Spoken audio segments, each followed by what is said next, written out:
हिरण्यवर्णाम् हरिणीम् सुवर्णरजतस्रजाम्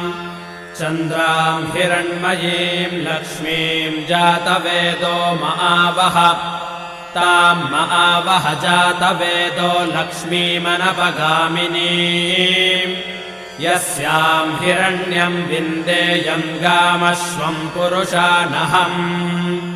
अश्वपूर्वाम् रथमध्याम् हस्तिनादप्रबोधिनीम् श्रियम् देवीमुपह्वये श्रीर्मा देवीर्जुषताम् कांसोऽस्मिताम् हिरण्यप्राकारामार्द्राम् ज्वलन्तीम् तृप्ताम् तर्पयन्तीम् पद्मे स्थिताम् पद्मवर्णाम् तामिहो बह्वये श्रियम् चन्द्राम् प्रभासाम् यशसा ज्वलन्ते श्रियम् लोके देवजुष्टामुदाराम् ताम् पद्मिनीमीम् शरणमहम् प्रपद्ये अलक्ष्मीर्मे नश्यताम् त्वाम् वृणे आदित्यवर्णे तपसोऽधिजातो वनस्पतिस्तव वृक्षोऽथ बिल्वः तस्य फलानि तपसानुदन्तु मायान्तरायाश्च बाह्या अलक्ष्मीः उपैतु माम् देवसखः कीर्तिश्च मणिना सह प्रादुर्भूतोऽस्मि राष्ट्रेऽस्मिन् कीर्तिमृद्धिम् ददातु मे क्षुत्पिपासामलाम् ज्येष्ठामलक्ष्मीर्नाशयाम्यहम् अभूतिमसमृद्धिम् च सर्वान्निर्नुद मे गृहात् गन्धद्वाराम् दुराधर्षाम् नित्यपुष्टाम् करीषिणीम् ईश्वरेगुम् सर्वभूतानाम् तामिहो बह्वये श्रियम् मनसः काममाकोतिम् वाचः सत्यमशीमहि पशूनाम् रूपमन्नस्य मयि श्रीश्रयताम् यशः कर्दमेन प्रजा भूता मयि सम्भव कर्दमाम् श्रियम् वासय मे कुले मातरम् पद्ममालिनीम् आपसृजन्तः स्निग्धानि चिक्लीतवस मे गृहे निच देवीम् मातरम् श्रियम् वासय मे कुले आर्द्राम् पुष्करिणीम् पुष्टिम् सुवर्णाम् हेममालिनीम् सूर्याम् हिरण्मयीम् लक्ष्मीम् जातवेदो महावः आर्द्राम् यः करिणीम् यष्टिम् पिङ्गलाम् पद्ममालिनीम् चन्द्राम् हिरण्मयीम् लक्ष्मीम् जातवेदो महावः ताम् महावः जातवेदो लक्ष्मीमनपगामिनीम्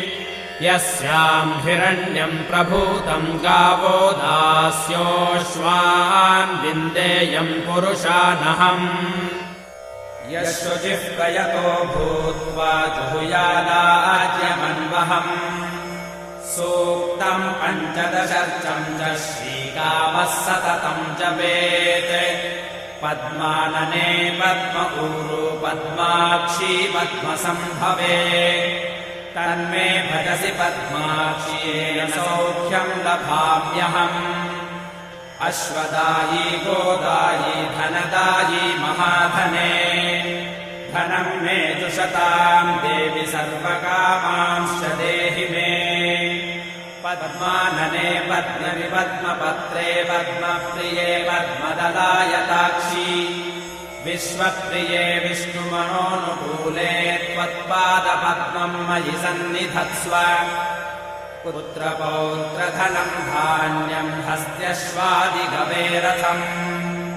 प्रजानाम् भवसि माता आयुष्मन्तम् करोतु मे धनमग्निर्धनम् वायुर्धनम् सूर्यो धनम् वसुः धनमिन्द्रो बृहस्पतिर्वरुणम् धनमस्तु मे वैनतेय सोमम् पिबतु वृत्रः सोमम् धनस्य सोमिनो मह्यम् ददातु सोमिनः न क्रोधो न च मात्सर्यम् न लोभो नाशुभामतिः भवन्ति कृतपुण्यानां भक्तानां श्रीसूक्तं जपेत् सरसिजनिलये सरोजहस्ते धवलतरां शुकगन्धमाल्यशोभे भगवति हरिवल्लभे मनोज्ञे त्रिभुवनभूतिकरे प्रसीद मह्यम्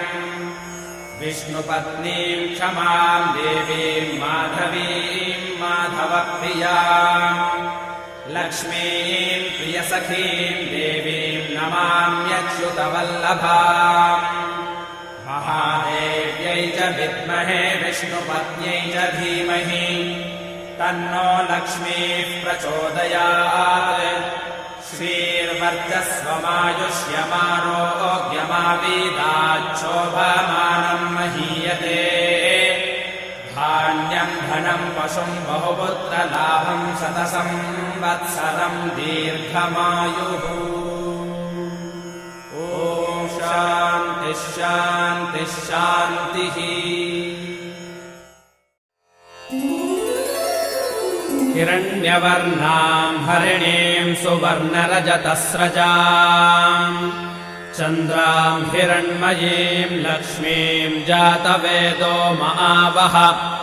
तां महावः जातवेदो लक्ष्मीमनपगामिनीम् यस्यां हिरण्यं विन्देयं गामश्वं पुरुषानहम् अश्वपूर्वां रथमध्यां हस्तिनादप्रबोधिनीम्